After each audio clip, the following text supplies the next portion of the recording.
Fighting fires. Fire is dangerous for two reasons. First, it can start anywhere. For example, it can start in cities, in villages, in houses, in shops, and in factories. Second, it can spread extremely fast. There are many different kinds of fires. For example, there are chemical fires, oil fires, gas fires, and electrical fires. Each kind of fire has its own dangers and problems. So, a fireman must know what kind of fire he is fighting. Also, he must be able to operate many different machines in order to fight the different kinds of fires. In addition, he must be able to deal with fires day or night, in any weather, inside buildings or out in the open. However, firemen do not only put out fires. They deal with other emergencies too. For example, they rescue people who are trapped in car accidents. They help if chemicals are accidentally spilled, and they also tour schools to teach children about the dangers of fire. However, their main job is still fighting fires, and this is perhaps the most exciting thing that they do. The Saudi Fire Service. In Saudi Arabia, there are 17,000 firemen at many fire stations around the country.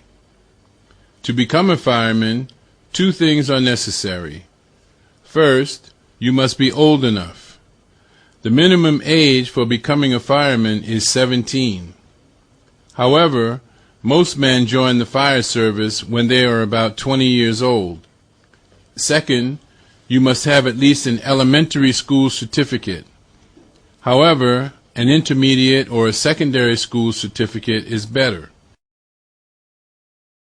When a man joins the fire service, he is given 3 months of basic training at the Civil Defense Institute. Then he is sent to one of the many fire stations in different parts of the country.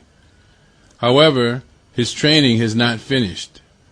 There is on-the-job training every day for every fireman.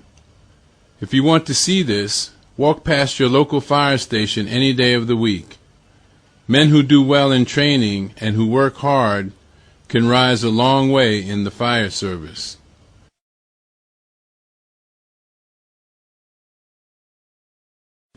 Accidents in the home. When most people think of accidents, they think of traffic accidents. However, a large number of accidents happen in the home. For instance, in the United States, about 16 million people are hurt every year in their homes. Some of the most common accidents in the home are falls, burns, scalds, electrocution, suffocation, and poisoning. Of course, the dangers are not the same for every member of the family. If you look at graph 1, you will see that very young children and people between the ages of 30 and 64 have the most accidents in the home. Also, different age groups have different kinds of accidents. Small children are very active and they love experimenting. They put everything into their mouths, so poisoning is a great danger. For example, some medicines look like sweets to them, so they eat them. They play with everything too, including sharp things like scissors and knives, so cuts are very common in small children. Most deaths in young children are the result of suffocation.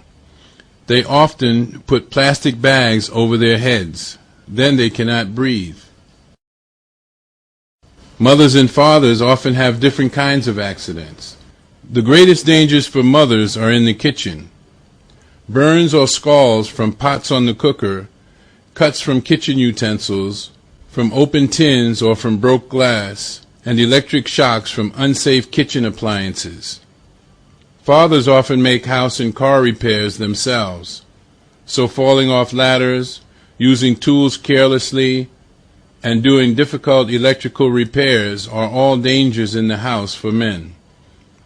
Also, as they get older, men need to keep fit. There are dangers from eating too much, from smoking, and from too little exercise. Older people develop problems with their sight and their hearing. and they become slower. Falls, burns, accidental overdoses of medicine, and accidental gassing are the most common accidents for older people. When you read this, you might feel that it will be difficult for you to reach old age. However, you can prevent many accidents if you take simple precautions and learn some basic first aid.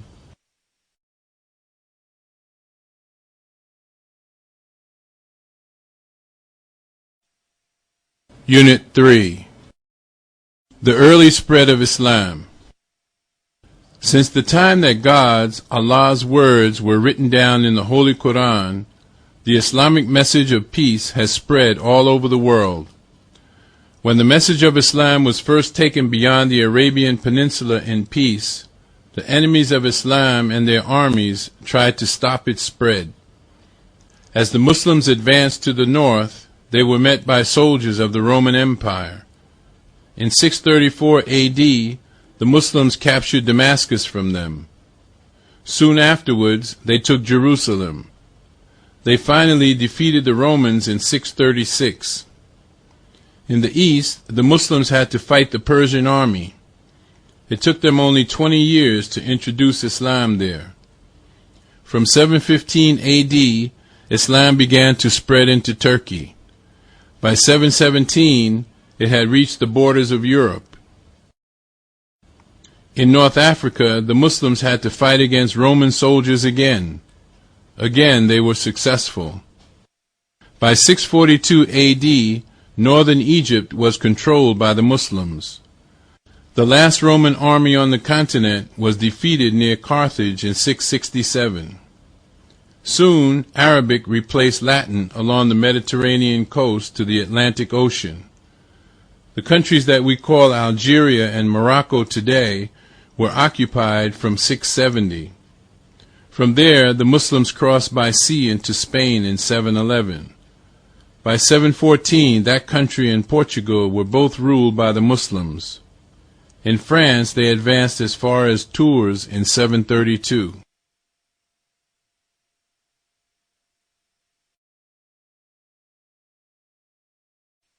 Unit 4.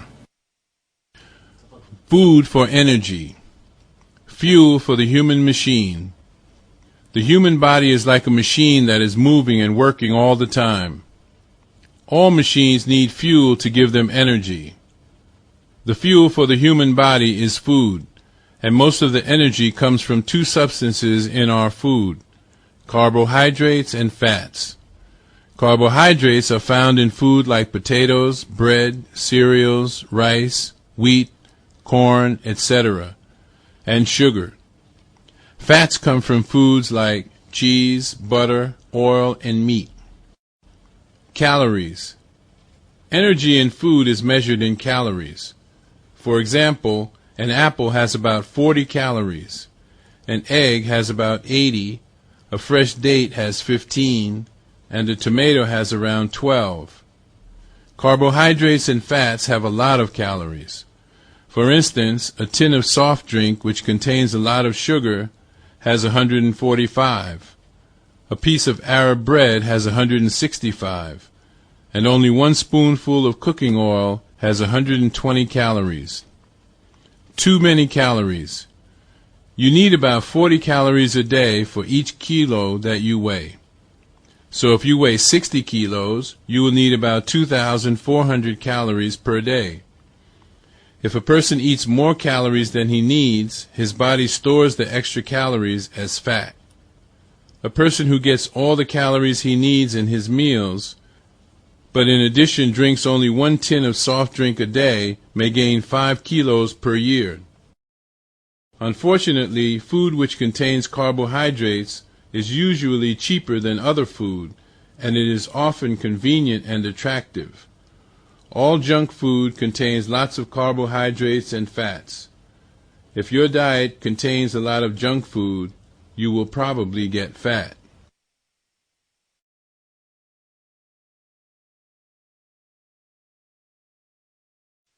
Unit 5.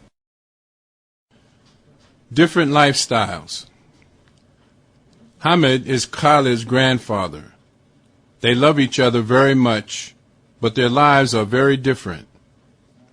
Hamid used to be a farmer, but he is retired now. He has lived his whole life in the same village. As a boy, Hamid used to look after his father's sheep. The family rarely went away from home. When they did, they traveled on camels or horses. They lived in a traditional house made of mud, wood, and chopped straw. They fetched water from a well, which supplied the whole village. Cooking was done on an open fire, and lighting was provided by oil lamps. Hamid never had any formal schooling. He learned to farm by observing and copying his father. When someone was sick, his mother used to make remedies from plants and trees that grew in the area. The evening entertainment was to sit and listen to stories told by the older members of the family.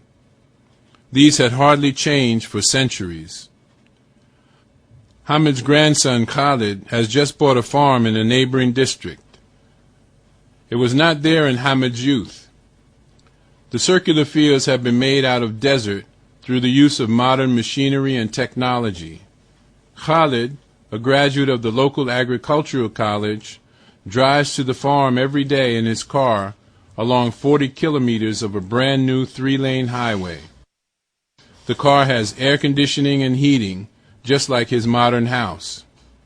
This is a spacious Spanish-style townhouse that Khalid has moved into with his family. The water is on tap inside the house. Electricity is used for cooking and lighting. The children go to the local government school. They all want to do different kinds of jobs when they grow up. The schooling is free, just like the medical treatment at the recently completed hospital nearby. In the evening, the family can listen to the radio or watch the latest programs on television. Between Hamid's and Khalid's generation, there has been a big change in people's lifestyles.